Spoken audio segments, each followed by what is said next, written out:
just not accurate. That's what Australia's been told, but it's not true. Oh, well, they're not refugees. No, that's not true. Well over 80%. One of the highest cohorts of refugees who've been assessed as refugees that has ever come to Australia is the group offshore. And rightly so, as many people have so often said, well, if you were going to at that time really risk your life in order to flee and seek safety, then clearly you had something very serious that you were fleeing from. And that's reflected in the assessment process and in the fact that well in excess of 80% offshore. In fact, back in 2010-11, I read in a really outstanding book for any of you who wish to find out more information. So many people are really passionate about this, and you really should be. This is something that we need to put behind us as a country. I mean, this can't surely be what is going to define us as a people, you know, that we're capable of doing this to human beings, put them in this situation for 7 years, you know, with so many having perished. If you want to find out more information, you want to get the facts, and you want to overcome some of the misinformation, there's a fabulous book which I happen to have right here with me. Oh, beautiful shot. Oh, lovely shot from outside the box with the left boot. There's been some good football here from Albion Park City, and well done to them. In fact, they've had some excellent creative play out here on the right wing, and really giving the left fullback and left winger of 5-dock a real run around. And it's number 23. Let me just see who that is. That's, of course, Jeremy Lawless. Well done, Jeremy. Jeremy's been playing fabulous football out here on the right-hand side and doing a really great job creatively. They spent a lot of time in the 5-dock penalty area, a lot of shots from outside the box, and they got what I think is a just reward. So well done, Albion City, in the freedom game, playing for Gameover and everyone offshore to get them to safety. Well done to Jeremy, and I will shortly tell you who actually scored that goal when I am able to see the shirt number. We also have Najib. Najib is a 26-year-old Afghani who's offshore. I think he might be in Lodge 10, where a lot of the guys are. Lodge 10 is one of the kind of a semi, some type of accommodation anyway, where Australia is paying to house refugees after Manus Island was closed. Of course, Manus Island was eventually closed at the behest of the Papua New Guinean government, who basically decided that they didn't want to see this suffering on their sovereign territory anymore, and Papua New Guinea called for Manus Island to be closed. Now all of those guys from Manus Island who are still stranded offshore there are in Port Moresby, and they're in these kind of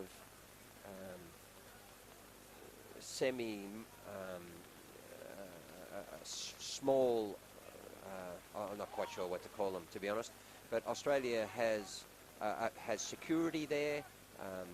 These kind of trucks come around and you know, bring whatever passes for food that they're supposed to eat, and they are, of course, merely allowed out during the day. But having said that, most of them don't want to go out because of the attacks that you've heard before. So they're living in awful conditions, and from what I saw, sitting around the vast majority of the day and just trying to get through day by day, just trying to survive, which has to be so incredibly difficult. And that's why the support from back here in Australia is just so very, very important. So Najib is there, I think, in what's called Lodge 10, which is one of the accommodation centres, particularly of the refugees who are waiting for resettlement in US. Of course, many of them were given the go-ahead to go to US as long as for instance, with Sanusi, who's just a fantastic guy and a big football lover, I think up to 10, almost 11 months ago. So after 6 years of suffering inside the wire and seeing friends die and losing friendships, not seeing family, and suffering through all of that trauma, they're now just sitting, waiting, despite, I think with Sanusi, 5 years ago, being assessed as a refugee. So for those who aren't sure about the terminology, an asylum seeker under international law is someone who is applying for protection of a particular country under the Refugee Convention, which Australia is a signatory to, is a party to. Asylum seeker is someone who's going through the process to be granted protection by a country, at which point, when that process or that assessment has a positive outcome, they then become what's known as a refugee. That is someone who is provided protection, is given a protection visa by the country to which they had applied. Of course, many of you will know the name of a very famous refugee now in Australia. His name was Hakeem Al-Arabi. And hi to Hakeem, I'm sure he's probably watching himself. I only spoke to him in the last couple of days. And Hakeem, of course, became a celebrated refugee because he'd come to Australia and had sought asylum. So Hakeem came to Australia and applied for protection of this country in exactly the same way that everyone offshore had done. In actual fact, there's no difference between them. And that's the reason why I went to Port Moresby. That's the reason why I decided to go and see people there, go and learn the stories and try and bring some light to this issue and try and do the small bit that I could with Amnesty, forming the Gameover campaign to shine a light on what's happening with everyone offshore. The reason being is because so many in Australia, all of us stepped forward to help Hakeem. And it became clear during that time that not only were the guys offshore such great people, they were actually helping on the campaign. They wanted to see Hakeem get to safety. Aziz Abdul, who of course now is a UN fellow living in Geneva in Switzerland and studying international relations. And hi to Aziz. I met Aziz for the first time late last year when I went with Hakeem to speak at the UN for the Centre for Sport and that is a very good ball. Beautiful through pass from 5 Dock. Under a bit of pressure here, sitting at 1-0, of course, Albion Park City, but leaving dangerously. A beautiful through ball by 5 Dock, and it was a good save actually from the Albion Park City Gameover Freedom Game champions. It was a very good save from the goalkeeper there, who I think might be Blake Glover. I'll let you know a little bit later. And it was great to meet Aziz. Of course, for those of you who might have watched the Stop the Boats documentary from Simon Kurian, or Manus by the wonderful artist, documentary filmmaker Angus MacDonald, who has been very prominent in recent years, speaking out on the atrocity really that's been occurring offshore there in Australia's name, in my name, in your name. Angus has an award-winning documentary which is doing the rounds of the film festivals globally at the moment, called Manus. And that documentary is well worth watching. I encourage all of you listening to watch Angus's documentary, and Simon Kurian's is a little bit longer. Angus's is about, I think, 13 minutes. I just watched it again for about the umpteenth time just a couple of days ago with my wife Lara, and we had tears in our eyes. It's an incredible story, just 13 minutes long, and Simon Kurian's tells the story a bit more broadly about the genesis of how this occurred, about life inside Manus Island, about ambulances turning up with deaths, about deaths in the middle of the night. Oh, that's a magnificent effort from the left footer again, I think that might be the guy who actually scored the goal. He is having a fantastic game. It is. I think it might be number 14. Let me just see. It is 2. It is 2. I've got to give him a rap there. His name is Adam Acock. Adam Acock. A beautiful strike from out wide on the left. He's actually playing very well, that boy. Drifting from left to right. And of course it was a good shot on his left foot from just inside the box from the left-hand side. And was a beautiful curling shot from the right-hand side with his left foot. So we're going into half-time in the Freedom game here with Albion Park City playing for the Gameover campaign, playing by proxy to bring attention to the fact that over 400 people still have their freedom denied, can't play the sport they love, can't see the family they love, can't see the friends they love, every day are suffering after 7 long years. 1-0 to the Super Albion Park City at half-time, and we'll be back shortly to bring you some more stories. We'll go to half-time with a big shout-out, hello, lots of love, and all the support we can possibly muster in Australia and around the world, Billie Jean King and others, to all of the refugees who are still suffering after 7 years and who are listening to us today. Guys, we're with you, we're doing our best, and we're going to bring this suffering to an end, you believe me. We'll be back shortly. Yeah, sure. Yeah.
Hi everyone, we're heading into the second half here of the Freedom game with Albion Park City leading 1-0. Playing very well actually, but doing more than that.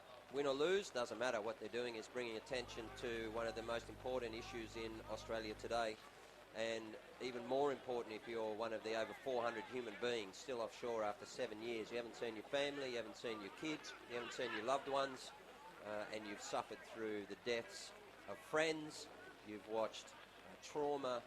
You've had one of the worst experiences that anyone could ever contemplate, let alone living through. And what you're doing is you're relying on Australia to let you go. You're relying on Australian government to accept the deal to go to New Zealand, and you're relying on others. You've got no freedom, and you've got no ability or opportunity to decide what it is that you're going to do with your life, something that the rest of us take for granted. This is what Australia's done, this is where we're at, and we need to end it. We need to end the suffering of all of these people offshore, get them to safety. That's what the Gameover campaign is for. Go to gameover.org.au.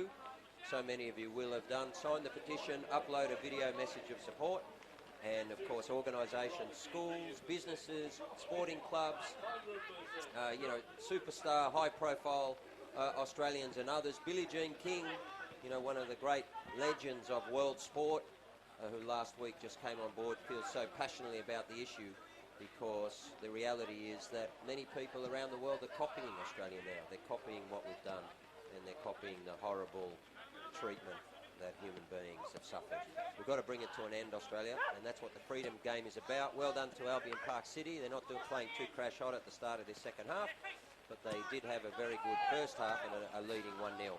Hi to all of the guys. I just want to go through and list all of the guys who are featured on the front of the shirts today, which is really special what Albion Park City have done to bring awareness to what is a really important issue about the heart, the compassion, and the values that Australia does, or certainly should stand for anyway, for Albion Park City, wearing the names of Shamindan. Right, a Shamindan who's still stranded over in Port Moresby. He's the number 10 today. Shamindan, they're playing for you, buddy, in number 10. All right, Shamindan's the skipper, and that's because like Aziz, like Moz, like Beruz, Shamindan is one of the leaders who have done so much for hundreds of people offshore, looking after them, writing reports for them, dealing with authorities for them, getting medical care for them, notifying people back here in Australia, liaising with journalists and media to try and bring the story to light. For example, the attack on one of the compounds just a couple of nights ago. It was a video in the middle of the night, 2 a.m. or something, which I received and many others from Shamindan. What's a lovely ball in, and it's a header that's just gone on. So hello to Shamindan. I know that you'll be listening, buddy. We're with you. You've got all our support, and we're continuing to call for Australia to step up here and bring this terrible saga to an end. Hello to Samad. Samad's been having a horrible time. In actual fact, he was held up at gunpoint only a couple of weeks ago. He was robbed. He had a gun stuck in his face because sadly, that's the daily existence of so many of the refugees offshore, as many of you have seen in the media in recent times. Samad had his own horrible experience, and he's had to, after all of the last 7 years, still go through that sort of experience. Really extraordinary what's happened here. To Puppy. Puppy's a huge football fan. He's a big Barca fan. Puppy's a fabulous player. I had the opportunity to play with him. Hi, buddy. Of course, one of the names on the shirts which we shared today, number 11, is Cyrus, which is his son. Cyrus is a beautiful little child who I met in horrible living circumstances in Port Moresby. So bad was it where the guys were living. Sorry, Puppy, but our security guard actually didn't want us to even take the camera in to interview them. I insisted, and we ended up, he gave us 30-minute window to do a quick interview and to meet with Puppy and Cyrus and get the hell out before something bad happened. I met Cyrus. Cyrus is a disabled child, a beautiful child who needs a simple operation on his on a club foot, on his left foot, to be able to just walk. let alone to be able to fulfill his dream, which is to play football exactly like Albion Park City today. And that's the importance of this game. Albion Park City are demonstrating and exercising exactly the freedom, the right and the dream that so many other people have been denied by us, by you and me, Australia, sadly. So hi to Puppy and all our love to little Cyrus. We're trying to get some wonderful paediatricians in Australia who've stepped forward and offered their support. We're trying to get Cyrus the medical support he needs, but what they really need is a long-term durable solution, and that means Australia stepping up and accepting the New Zealand deal. That's going to happen in coming weeks because, as we talked about during the first half, the US deal has only got 30 or 40 people to go, and once that's expired, once those people have left Port Moresby or Nauru, or even some of those onshore in Australia, once they've gone as part of that deal to US, then there's nothing left for everyone except the New Zealand deal on the table. Let's put aside for the moment the Canadian, wonderful Australians in Canada who are working through the community sponsorship scheme. That's called Adds Up for Refugees. And all of these Australians have raised, I think, in excess of $1 million, done an extraordinary job. It's around, I think, 15,000 US dollars for the community sponsorship scheme that has to be raised per refugee. Over $1 million they've raised in order to just get people to safety and resettle them to Canada. That's how passionate they are. That's what great Australians they are. But they shouldn't have to, right? They shouldn't have to pick up the slack of a country like us that has so much to be thankful for and yet has treated people in this way. What we want to see is the New Zealand deal accepted and people just get on with their lives, get across to New Zealand and be able to rebuild and ultimately see their families. That's also what this is all about. So hi to Puppy, all our love to little Cyrus. To Sanusi from Darfur. Sanusi's a big Liverpool fan. He would have seen the statement of Jurgen Klopp overnight. I know Sanusi's watching the stream. Hi, buddy. He's had a horrible time recently. You know, we shared some video about his eyesight. His eyes were basically, his retinas were burnt in the harsh sun on Manus Island because, you know, the conditions. Oh, it's a good save from Five Dock here. And I'm not quite sure how Albion Park City have missed that right in front there. But it's a good chance. They're doing very well. So to Sanusi, listen, buddy, we're sending you all our love. You know, I've been in touch with Sanusi a lot recently. You know, he's been really feeling down after 7 years. You know, one of his friends, Mohammed, another Sudanese, you know, has recently gone as part of the US deal, has gone across to the US. And, you know, and it's so random, of course, is one of the real tortures of this whole situation. Some go, some don't. There's no logic to it. There's no reason to it. It just seems to be pure fortune and fate. And Sanusi's still stuck there. 10 months after he was accepted to US, he's still waiting to actually go there. I think for most Australians it's difficult to understand what that must be like, 10 months. But don't forget, he spent 6.5 years on Manus Island prior to that. And they saw some of his friends die. To Moz and Farhad, I know you guys are watching down there in the Mantra in Melbourne. You know, these guys, two incredible artists, singers, painters, musician that Moz is. Because many people saw great man Jimmy Barnes send a guitar down to Moz to try and just give him the opportunity to stay sane and practice his music. Recently, Moz has been denied even the opportunity to go and record a song to a wonderful Australian, a friend of his who passed away. Her name is Christine, and she was one of the beautiful Australians. So many of them, hundreds of them, who've helped all of these guys offshore and actually kept them alive. Well, Christine was friends of so many of them, including Moz, and supported them just incredibly, as an amazing human, and she passed away sadly. Moz has written a beautiful song to her, and he wants to record that song with some well-known Australian artists, and of course we saw in the press last week, not surprisingly, he's been denied the opportunity to do that. Well, they've been denied their basic freedom, so none of that should come as a great surprise, but it's time to bring it all to an end. Hi to Moz. Farhad, of course, is just an amazing painter, artist and poet. He's another Kurd, of course, like the brilliant journalist Buruz Bashani, who was a real leader throughout this last 6-7 years, and who now is residing in New Zealand. Well, Farhad's in the Mantra as well, and they both need a durable, long-term solution after spending 6 years on Manus, and now they're locked up 19 hours a year. It can't be right, Australia. Come on. For heaven's sake, let's do something about it, all of us. And when the time is right, when we need you to step up and call on Scott Morrison to make the necessary change here, then that's what's going to happen in coming weeks. So hi to Farhad as well. To Nader in his 50s, hasn't seen his young daughter since she was 2 months old. She's 7 now. Nader's listening. He's over in Lodge 10 over in Port Moresby. He's waiting for a resettlement across to the US, and he too has been waiting for a long time. He recently had his mobile phone stolen, and you know, these guys so often are suffering attacks and theft and all sorts of stuff. And so some kind-hearted Australians reached out and sent some mobile phones over to Puppy and to Nader and others, and thanks to those guys.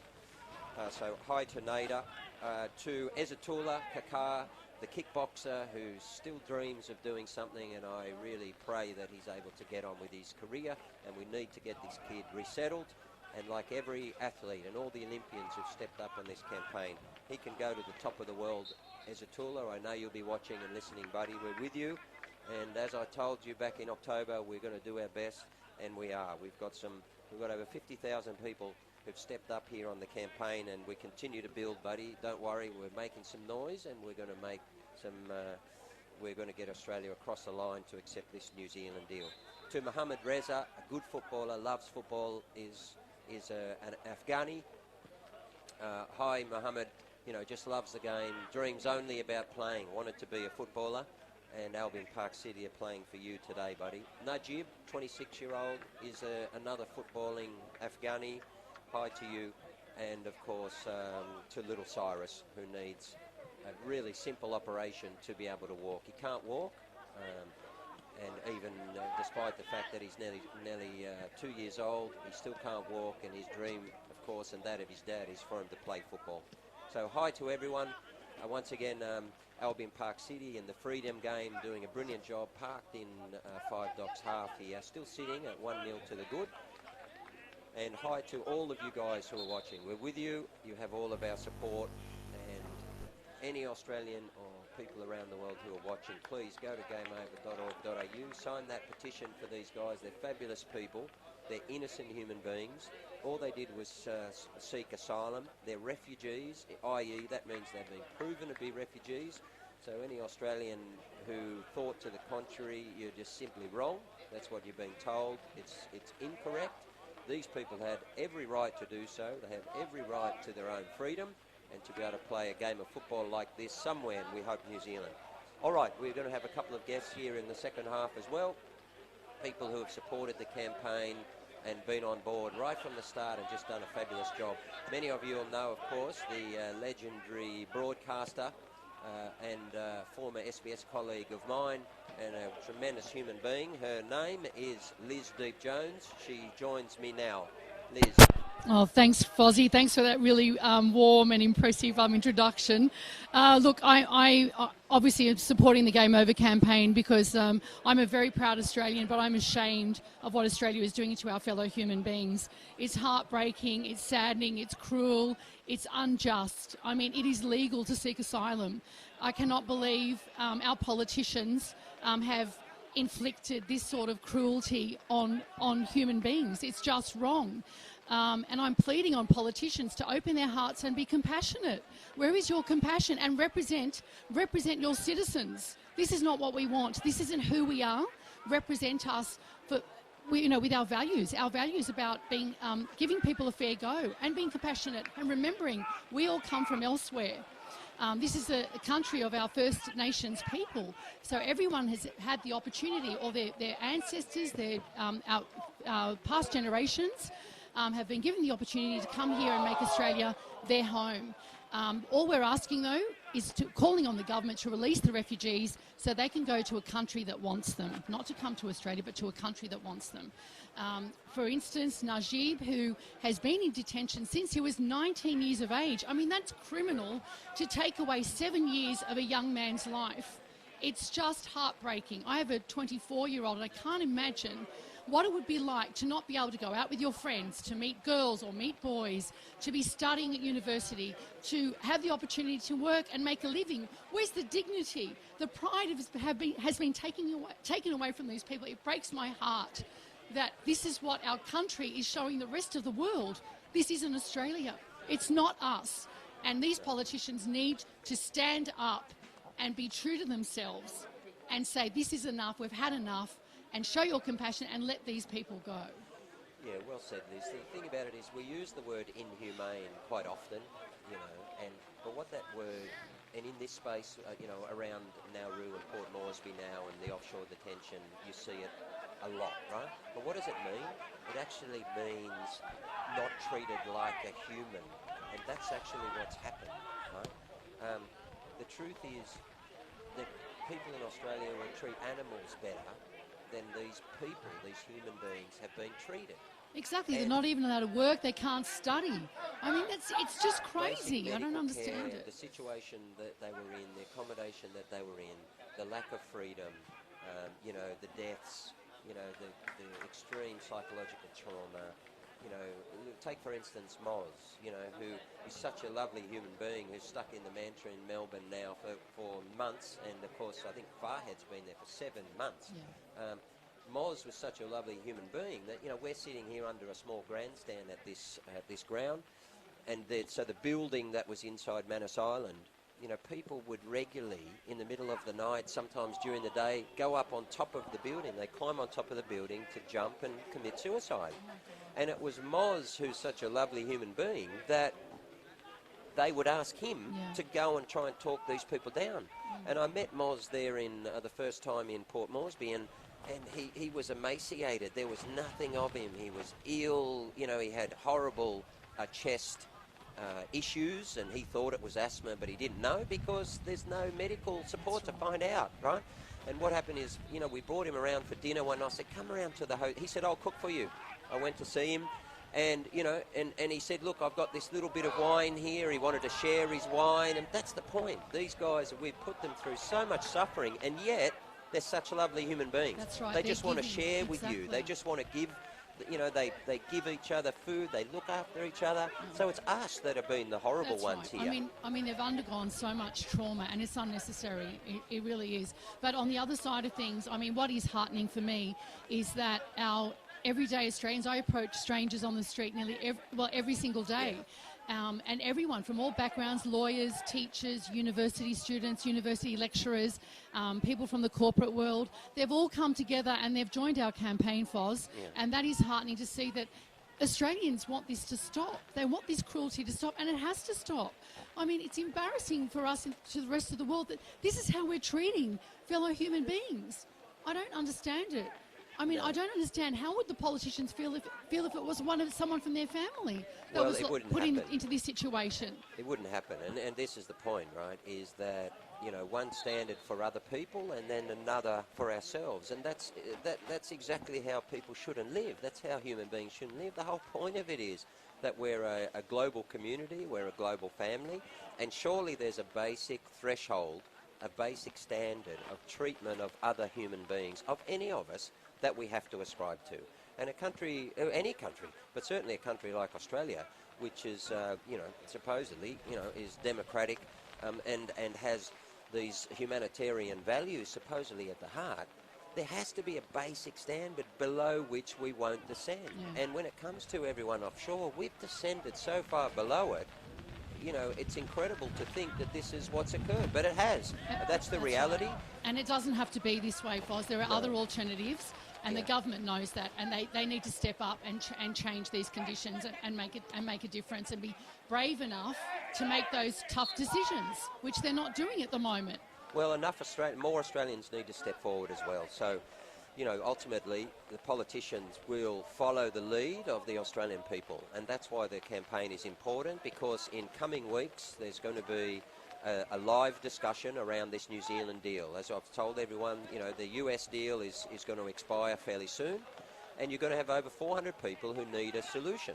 And New Zealand have an option on the table, and Australian politicians, you know, Home Affairs and Scott Morrison are going to be asked to accept that. They're going to be asked by all of the 400 refugees offshore, and they're going to be asked by a section of Australia. The question is, how many Australians are going to step forward and demand that that is accepted now and that people can get on with their lives?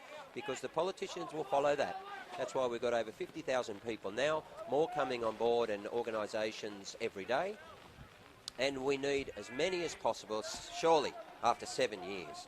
It's the time is now for every single Australian to say, let these people resettle, get on with their lives, and be able to one day exercise their right to freedom, to express their passion for whatever it is they want. It might be football like Albion Park City, it might be art like Farhad, it might be music like the great Moz Azimi, it might be boxing like Ezatullah, it might be cricket like Samad, it might be football like Cyrus, it might be coaching football like Papi, who dreams of being a great coach. It might be the great dream of Sanusi, who's listening now. All he wants to do, you know what it is? He wants to go to Anfield to see a game of Liverpool playing. Bless. Yep.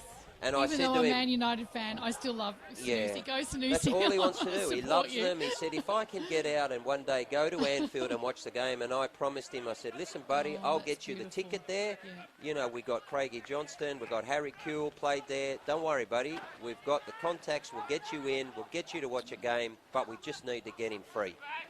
Okay, well, we need everybody to support us. Sign the petition, gameover.org.au. And also, I'm so proud of Albion Park City as well for Amazing really what they've taking this done. initiative with you, Fozz, and making a difference and showing that everyone can be involved. There is no excuse. That's and we right. want other football clubs, other sporting clubs to get on board. It doesn't take that much to get on. Sign the petition. Clubs can also join us as well, can't they, Fozz? Yeah, so look, there's a partner sign up on the website, gameover.org.au. Okay. Secondly, these guys have taken it on themselves. Like, they came to me. You know, I didn't even go to them. They said, look, we've signed up as a partner, but we want to do more. And the point about that, Liz, is this, that, you know, too often sport, you know, kind of looks at it and says, oh, you know, we think it's a bit controversial. We're not sure we should be involved. It's complete rubbish. What we're talking about here, we're not talking about politics, okay? We're talking about human rights. We're talking about the rights of human beings to be treated like people, not animals, okay? We're talking about the rights of refugees. It doesn't matter if it's refugees or you or me, They're people. right? They're We might people. be in any of us could be in a circumstance someday where we simply need our human rights to be upheld, and we need a country to treat us humanely. Well, that wasn't happening with Bahrain and Hakeem, and Australia stepped up. And what Albion Park City have said is, well, it's just about human rights. It's got nothing to do with politics, and they're absolutely right. That's why sport should be involved here. That's actually the role of sport in society, is to do good. The role of sport in society is to talk about these issues, bring them to light. And I've got to say, in football, we're built on refugees. Exactly. Okay, so That's here, right. you know, on one hand, you know, we've got a community Yeah. that's built on immigrants and refugees, like our ex-colleague Les Murray. Yes. And then when refugees are in trouble, you know, because you think, well, you know, it might have some type of sensitivity, then you're not going to speak up for them. What's the difference? Everyone offshore is Les Murray. Yeah, Everyone that's right. We're all offshore is human Hakeem beings Al at the Arabi. end of the day. Every single one of them, right? Yeah. And they sought asylum exactly as Les did. 1957, Les Murray, Laszlo Erge came with his family from across the Austro-Hungarian border. They actually paid a people smuggler, you know. And they got to Australia. Actually, it was down here in Illawarra where he first settled, it's right? amazing, That's yeah. why it's great that we're here, His because story, exactly, he it's was full here circle. as I think he might have been 10 or it might have been 12. And he came at that young age with his family. They sought asylum. That's what they did, right? Yeah. And we worked with him for 15 years. He's an icon of Australian That's society. right. Everyone offshore, everyone sitting in the mantra, Moz and Farhad, Ezatullah, they're all Les Murray, Yeah. okay? And so Of course, Albion Park City should be stepping up for them. Of course, everyone here should be supporting the campaign because it's about humans. Exactly, that's right. I mean, look, we've got Steve Healy, UK comedian, who just arrived off the plane on Thursday night, and he has made the effort to come down here today because he believes in the Game Over campaign.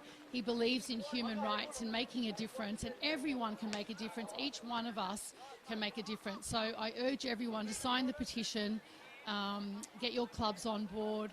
You know, there is no excuse. There is no excuse not to be involved. There's no excuse. So that's maybe a good. call Steve That's in. well said, right? There's no excuse. Okay, this is what I keep saying is, look, 7 years ago, okay, you might have taken a view. All right. 6 years ago, okay, then all right. 5 years ago, all right, maybe. Oh well, 4, I'm not too sure. We're talking 7 years here. Okay, there is no excuse for any Australian not to step up now and say, irrespective of what your view is on government, on policy, on any other aspect, it doesn't matter anymore. What matters is we've got 400 plus human beings with no future who are dying either quickly or we've got 12 die, the rest are dying slowly, right? We've transferred the responsibility onto them, onto another country. They're our responsibility, and there is no excuse. We all need to put this behind us now. And what worries me is that they're languishing. I mean, they're in limbo. So they still have no inclination, have been given no idea about their future and what's going to happen. And it may be more than 7 years, and that's a worry. I mean, they're in indefinite detention. No, totally. So it doesn't mean that this is going to end now. Well, it was July 2013. So this is why we need everyone's support. And Steve, we should let Steve Healy. He's engrossed in the game. He's so engrossed in watching this Albion and they're Park doing well City. He's here. a new football fan. He's an Everton fan, though. Yeah, He's an Everton fan. The Blues. Thanks, Yeah, so Fozz. these guys, July this year, they're going to be heading into their 8th year. Hey, welcome, Steve. Steve Healy. Yeah, well, a superstar comedian who's actually in town for one of the comedy festivals, which, of course, like everything else, has only in the last couple of days been cancelled. So you're going to have plenty of time to enjoy the sights and sounds in Oz. Welcome. You were one of the early supporters of the campaign. I really loved what you did. Tell us about why. Well, Liz actually explained what it was, and for me, I was so surprised because whenever I think of Australia, my wife's Australian, right? So whenever I think, and I've been to Australia so many times, and Australia for me is one of the friendliest places in the world and one of the most welcoming places in the world.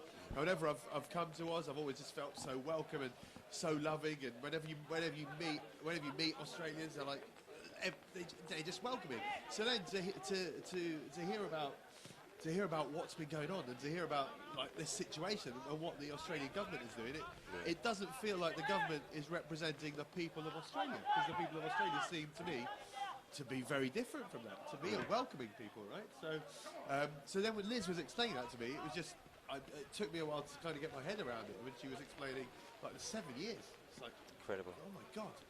So I think what's happening is great. It's great. It's also wonderful that that football is getting involved. Yes. That you've got, obviously, like this is what people want, right?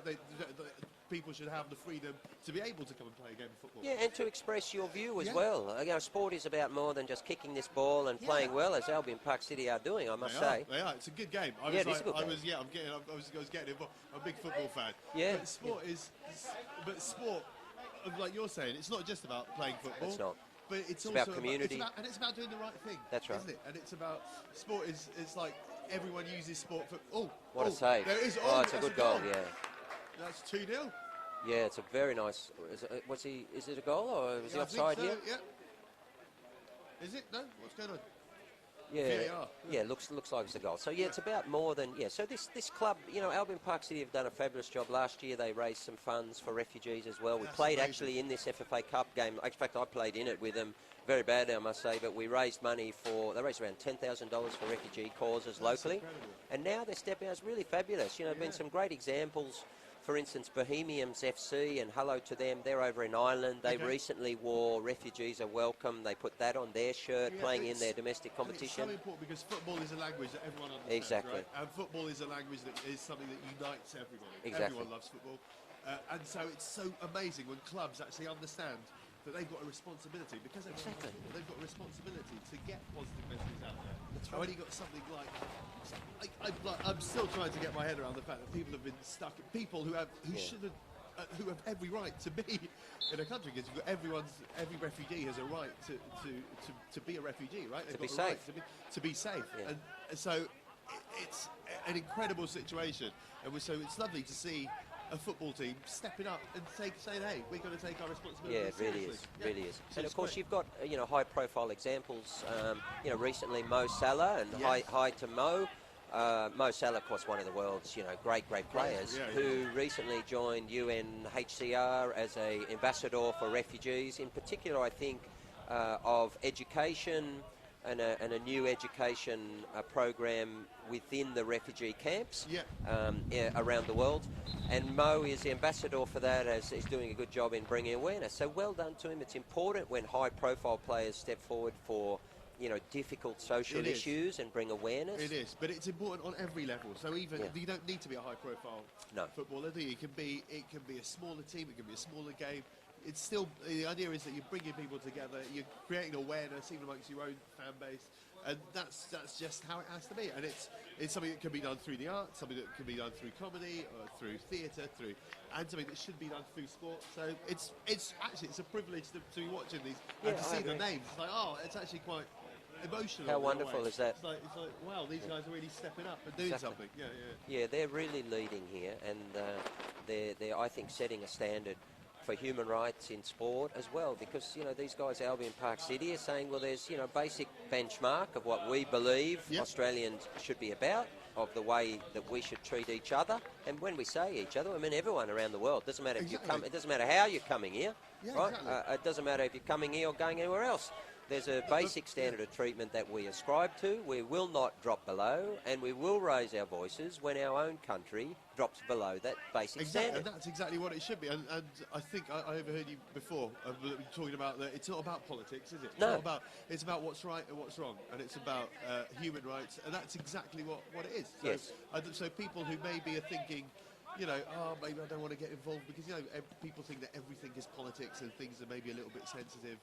So, I mean, if anyone's listening, I would encourage people who maybe are thinking like that to just step away for a second and think. It's not about politics. It's about, there are things that are right and there are things that are wrong, and everybody's got human rights. That's right. And the situation, if people just read up a little bit more about it, they'll realise how incredibly awful this situation is. 7 years. It's 7 years. I mean, I can't comprehend what No, it's that must be difficult like. to conceptualise. So if you just think about that for a second, it's very easy to realise that there's a right and a wrong to this. So it's not a grey area at all. That's it's very black true. and white. So very few things in life are black and white, but this is one of them. So I'm fully behind it, and I encourage everyone to get behind, and to get behind these lads as well, because it's a great thing that they're doing, right? Yeah, really great. Let's all support them, and hopefully they'll go all the way.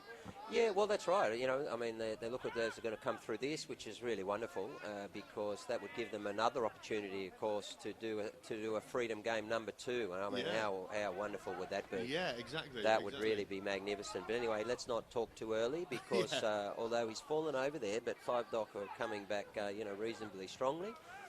But they've done well so far, and they've really done well. They've stepped up here. There's not too many examples. There's some really great sporting clubs around the world who are strong on social justice. Yes. For instance, FC St. Pauli, who we've been in touch with recently across in Germany, are one who are really well known, strong stances on social justice.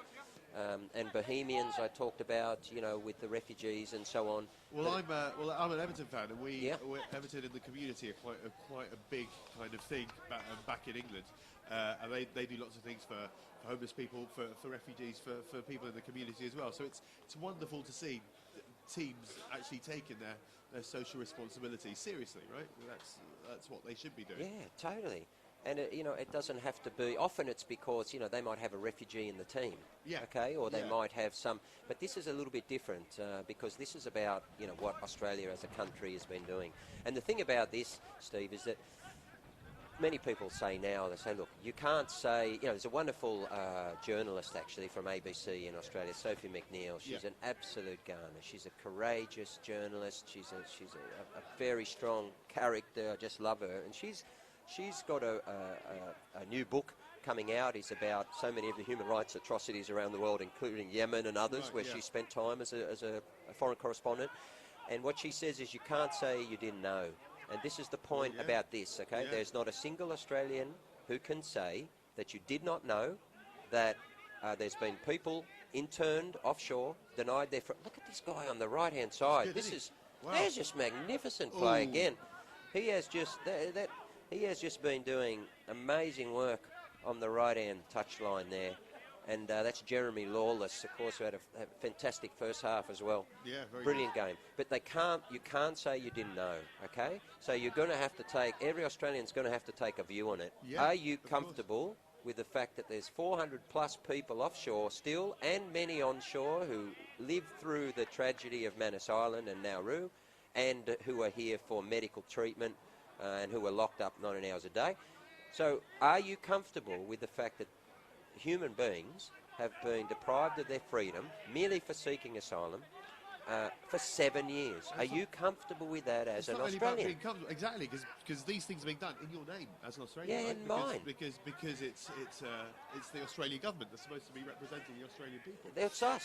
So and if everybody knows what's going on, how can you be okay with that? You know, that's the thing. And I think things like today's event also help to ensure that people do know what's going on, so nobody has any excuses, right? Yeah. And this is why it's so wonderful that people do get the word out, and people do, and we do try to spread the word as much as possible. Exactly, and that's where Albion Park City have done a brilliant job. I said to them, listen, I don't know if you, I mean, normally a life member, you've got to be on the board for years, and then, but I said to them, listen, they need to give me a life membership because I want to be part of this club forever, because what they've done for refugees in the last year. They stepped up on the Hakeem campaign. Then we had a FFA Cup game. They raised 10 grand for local refugee organisations last year. Great. And then, you know, they've really stepped up here to Did I think... hear this properly? Did they come to you? For this they did, yeah. They The club came to me and said, we would like... are you okay if we wear the Game Over campaign logo in the FFA Cup? Wow. And I said, okay, I just absolutely love you people. Right? Yeah, that's great. It was fantastic. That's amazing. Yeah, because this is what it's about. Yeah. These guys, you know, and this is a hugely multicultural club. Yeah. Okay, what they're saying is we're all second generation immigrants. Whatever. Yeah, right? of course, Everyone in the club, all of this team here, said we're all second generation, and the vast majority of us, and we feel strongly about the issue, and we're prepared to put our name to it and just to raise our voice to say let this go. And the thing about the whole issue, and we're talking about Australians can't say they didn't know. What we keep saying is this: look, whatever your view was 7 years ago, you can have that. You know, whatever it was 4 years ago, okay, we're not arguing with you on it. Like, you don't hear us say we're not attacking the government, we're not attacking anyone. What we're saying is you might have taken a view there that you now might recognise is wrong, or you might have changed your view, or you might still hold it. We really don't care. The point is, whatever your view was, you cannot possibly think that it's okay 7 years later to still have 400 plus people sitting offshore with no freedom. Yeah, exactly. It's not possible. It's nuts. It's nuts. So, yeah, I know exactly what you're saying. Like I said, it's just such a mad thing to get your head around as well. The government can still have this thing happening. Here goes Jeremy Lawless. My word, he deserves a goal. That's a horrible shot from Jeremy, but it was a fantastic run. What a run. He's just been an he's on absolute fire superstar. over there. He's brilliant. He has done so brilliantly. Yeah, he's on fire. So yeah, another shout out to all the guys who are listening. I know that I'm getting messages from them and WhatsApp right throughout this coverage. You know, I think it's giving them, to the extent that it possibly can, it's giving them a little boost anyway, and we don't want to overplay that. We're talking about guys who are innocent, who have been recognised as refugees, and who are entering their 8th year of sitting offshore or sitting in hotels on shore. Very little can make you feel good about the day that you're experiencing. And I might just tell you a couple of stories about when I was in Port Moresby. I met a doctor from Iran, and he was a doctor of pathology, and so clearly a good... Oh, he deserved one, didn't he? He deserved one. It took a big deflection, that, Jeremy. I'm not sure if the referee's going to give that one to him, but it went in anyway. He did deserve a goal. Yeah, well he's just been... he's been too good. Jeremy Law's been too good in this game. You know, and this doctor of pathology, so clearly, firstly, he's a good human. Secondly, incredibly bright, smart, capable. Just the sort of person that can make sort of person that you want in your country. Well, right? yeah. And anyway, he came up to me. I was there with the Amnesty guys, and we were talking to Shamindan in one of these accommodation situations, whatever they call them, and which is a horrible circumstance in itself. And he came up, and Amnesty had warned me to be really careful what to say, because, you know, so many of the people offshore are in such really dire psychological circumstances, right? You know, we're talking about really horrible psychological trauma here. Their friends have committed suicide.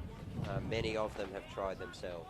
And so you're talking about people who are extremely vulnerable, right? And the type of people in situations that I don't understand. I'm not trained in it. And so, you know, we spoke to a psychiatrist before we left, and she said, look, you know, just don't, you know, be very careful what you say. Don't try and give any assurances. And you know, if they ask you about, you know, this or that, just be careful what you respond.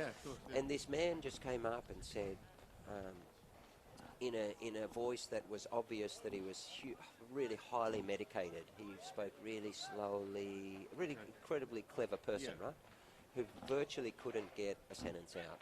And he said, do you have a resettlement offer for me? That's all he said. And I said, and I was actually kind of scared, you know. I thought, what am I supposed to do here? And I said to him, look, I'm sorry, I don't have one. I'm not here for that.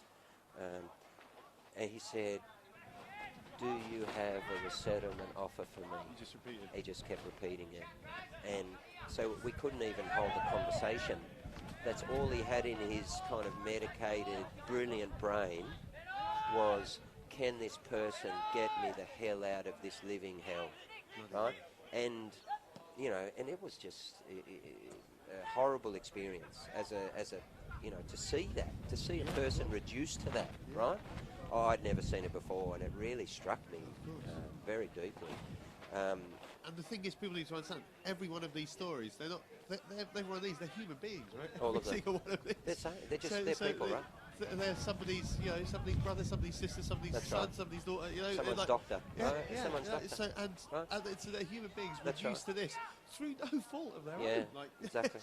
Let me tell you two things about the absurd nature of this, and what I've come to learn in recent months, and I'm trying to articulate to Australia, is around the lack of reason, the lack of logic, the absurd nature of what's gone on. And there were issues in 2013, and people needed to find a solution. But torturing over several thousand people can never be the solution for a country like Australia. That's all we're saying, right? So I'll give you an example. So I was reading this wonderful book. For those who want to read it, it's called Refugee Rights and Policy Wrongs, a frank, up-to-date guide by experts. It's only from 2019, so it's very contemporary. It's from Jane McAdam and Fiona Chong. And it's a really wonderful exposition of the issue from the early times, about the changes in policy, all of the changes in the Migration Act. It details where Australia has legislated away. Of course, we have a dualist legal system here, which means even whilst we accede or agree to international conventions, they're not legislation, they're not law until they actually are voted into legislation through the Australian Parliament. So our own Parliament and our own statutes take precedence over international law, of course. And so it details really well how the Migration Act has been changed to legislate away the vast majority of Australia's commitments under the International Refugee UN Convention. Yeah, because from time to time that's kind of caused a problem, because it meant we had to treat people well and give them rights, and so essentially they've all been legislated. Oh, it's a nice save there. It's a nice save. 5-Doc coming back here, but gee, I mean, Albion Park City, what a fantastic game they played. So let me just give you two examples for any Australian listening that's going to tell you how absurd this is and make you understand that this is simply about inhumanity. It's not about actually solving anything, right? Number one, saying in this book, when Kevin Rudd back in 2013, I think it was 19th of July, changed the policy and said no person coming through whatever means is ever going to come to Australia, and they're going to go on to Manus and Nauru.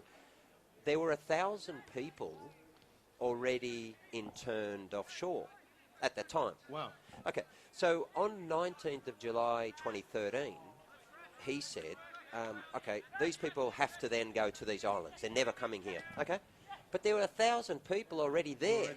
The same people, right?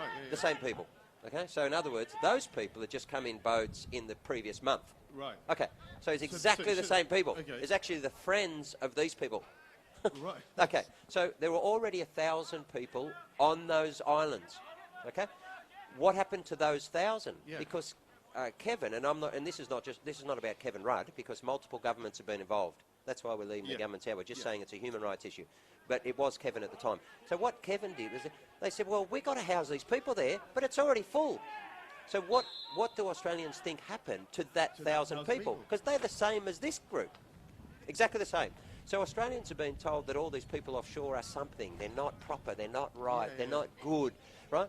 They're the same as the people on the 18th of July who were already in the centre. Yeah, do you know what happened to those 1,000 people? Who were already there? Yes. What? They brought them to Australia. So if you were... So if you came in on the 17th... That's right. You came in on the day before... You were transferred to Australia. So they took over 1,000 people from offshore detention, brought them to Australia in order to put this several thousand people in detention because the policy had changed. Jeremy, you're an absolute star. It's a beautiful goal, right? Now, if that doesn't encapsulate perfectly the complete nonsensical nature of what has gone on, it's just extraordinary. So in other words, people go, oh, that group there, you know, they're not good. No, they're exactly the same as the group on the 18th of July. So a 24-hour difference cost these people 7 years. Okay? So for any Australian who still thinks, oh, I'm not sure about all these people offshore, well, the other 1,000 are living next door. They're living next door. They're working with you. They're sitting in the cafe where you are right now. Their kids are going to your school, and they're here. Right? Do you hear about them? You don't hear anything because there's no reason to hear anything. They're people. To society, aren't they? Exactly. It's just like so 24 hours killed these people. It killed these people's life, 24 hours. And that's one of the things that was most difficult for them to understand. I'll give you another example. I spoke to Ganeover Malshon, and we just got a couple of minutes now, and that's a good win from Albion Park City. But just wrap up with this. The random nature of it's important for Australians to understand. Ganeover is a well-known refugee. He was actually a policeman in Iraq, and he ended up on, I think, Nauru. And he came to Christmas Island. There was 88 people on his boat, he said. 88 people on a boat, yeah? And they put them into some short-form accommodation. And people said to them, oh, you're either going to go to Australia or they're going to send you to these islands. And he said, well, on what basis? How do they choose? They said, well, it's just random. There's no basis. So 24 hours later, in the middle of the night, guards came in and got 18 of the 88. 18, and put them on a plane and sent them to Nauru. 18. How did they choose the 18? Just random? Random. Wow. So he said, I was one of the 18. The other 70 the next day got on, I think it was on a Navy ship, and went to Australia. So he said, it was just pure... It's almost... It doesn't make any sense, does it? So there's no sense to it. We understand that, you know, something needed to be done, but this is not right, and this shouldn't have been it, and the way they've been treated is wrong. So I've told those two stories because for any Australian who thinks, oh, I'm not sure about these people, that gives you an example. That 1,000 are here, this several thousand have suffered, some of them going on to 8 years. Okay, so let's let them free. We call game over. Exactly. Every Australian step forward, and let's make sure that we do it. Well done to Albion Park City today. They've won this game. They've had a fabulous performance, and I'm most delighted to say that we're going to have Freedom Game number 2. Yay. How great is that? Jeremy Lawless, I absolutely love you. So does everyone offshore. We're going to have an opportunity to do this again. Brilliant. I hope you'll join us, Steve. Liz will join us. We'll get many other guests here. And we're going to continue, along with Amnesty, to say, game over Australia, let's get everyone offshore to safety. Let them go to New Zealand. For the Australian government, it's time to bring this suffering to an end. Australia, let's stand up. It's going to happen shortly. We're going to ask you to raise your voice. Sign the petitions, gameover.org.au. Go there, get on board.